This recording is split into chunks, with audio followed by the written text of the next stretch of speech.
Ilang tsuper dito sa Pasig City ang nakausap natin na nagsabing nakapagparehistro na sila sa service contracting program ng pamahalaan. Ilang modern jeepneys na rin na nakita natin dito sa kahabaan ng Marcos Highway na may nakapaskil na tarp na nagsasabing bahagi sila ng service contracting program. May iba naman na magpaparehistro pa lang ngayong linggo. Noong nakaraang linggo pa sinimula ng SCP pero kakaunti ang sumali ayon sa Department of Transportation o DOTR. Sa tala ngayon ng DOTR, mahigit 19,000 na mga public utility vehicles o PUV sa buong bansa ang nakatakdang sumailalim sa SCP. Kabilang dyan ang mga traditional at modern jeepney at UV Express.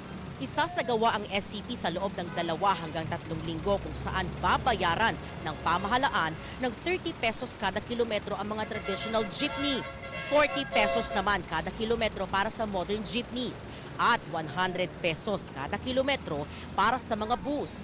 Babiyahe ang mga contracted drivers sa mahigit 800 high-density routes sa buong bansa. 545 dyan ay nasa Metro Manila, Cavite, Laguna at Rizal. Ang mga kalahok ay kailangan magbigay ng 20% discount sa mga pasahero at kailangan tumakbo ng hindi bababa sa 100 kilometers kada araw. Pero sabi ng ilang driver dahil mataas pa rin ang presyo ng diesel, hindi pa rin daw sapat ang kitang maiuuwi nila sa kanilang mga pamilya. Narito ang kanilang mga pahayag. Naka-register po ko sa service contracting. Mission nakita nga po, ang kaso nga po mababa pa rin eh. Hindi pa rin sasapat. Oo, sa dahon ng diesel. Ngayon pa lang, malaking tulong ho para sa pamilya namin. At napakahirap po, minsan walang kita. Hanggang ngayon, wala pa akong nakuha na 5,000 sa ayuda. Pag nakapalista kami, paglista, walang pangalan. Yung iba nga, 3 bisis na nakapagpalista, hindi lumalabas yung pangalan nila. Parang lukuhan ang nangyayari. Hindi pa rin masasabi mataas ang kita.